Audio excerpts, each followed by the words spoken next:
దుర్గాదేవి ఎందుకు జన్మించిందో తెలుసా? ఒకప్పుడు లోకంలో రాక్షస శక్తులు పెరిగిపోయాయి. మహిషాసురుడు అనే దుష్ట రాక్షసుడు దేవతలను జయించి భూమి మీద కాక స్వర్గాన్ని కూడా స్వాధీనం చేసుకున్నాడు. అతని హింస, అహంకారం, దయాహీనత్వం మూడు లోకాలకు భయం పుట్టించాయి. దేవతలందరూ కలిసి బ్రహ్మ, విష్ణు, మహేశ్వరుల వద్దకు వెళ్లి శరణు కోరారు. దుష్ట శక్తిని అంతమొందించడానికి ఒక అద్భుతమైన శక్తిని సృష్టించాల్సిన అవసరం ఉంది. ఆ సమయంలో బ్రహ్మ, విష్ణు, శివులు తమ తమ శక్తులను కలిపారు. ఆ శక్తులు కాంతి రూపంలో వెలువడి పవిత్ర గంగా జలాల నుంచి ఒక శక్తిమంతమైన ఆత్మగా వెలిసింది. ఆ ఆత్మకు శరీరాన్ని రూపొందించడానికి దేవతలందరూ తమ కర్మశక్తులను ఉపయోగించారు. శివుడు ఆమె ముఖాన్ని నిర్మించాడు, శాంతమైనదిగా కాని శక్తితో నిండినదిగా. ఇంద్రుడు ఆమె బాహువులను చెక్కాడు, శత్రువులను ఓడించే శక్తివంతమైన భుజాలతో. చంద్రుడు ఆమె వక్షోజాలను, బ్రహ్మ ఆమె దంతాలను సృష్టించాడు. భూదేవి ఆమె నడుమును, వరుణుడు ఆమె తొడలు మరియు మోకాళ్లను తీర్చిదిద్దాడు. అగ్ని దేవుడు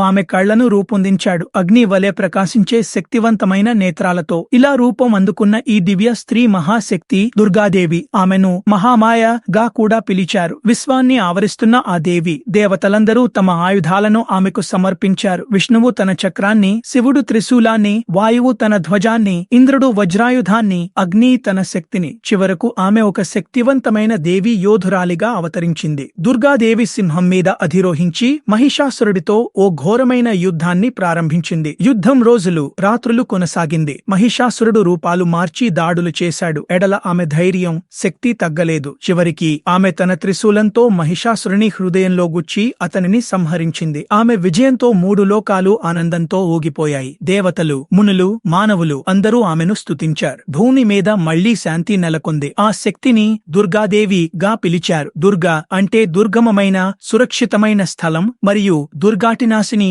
అంటే బాధలను తొలగించేది. దుర్గాదేవి చెడును నాశనం చేయడానికి వచ్చిన దివ్య శక్తి. ఆమెను తల్లిగా, రక్షకురాలిగా, శక్తి స్వరూపిణిగా భావిస్తూ మనం నేటికి ఆరాధిస్తాం.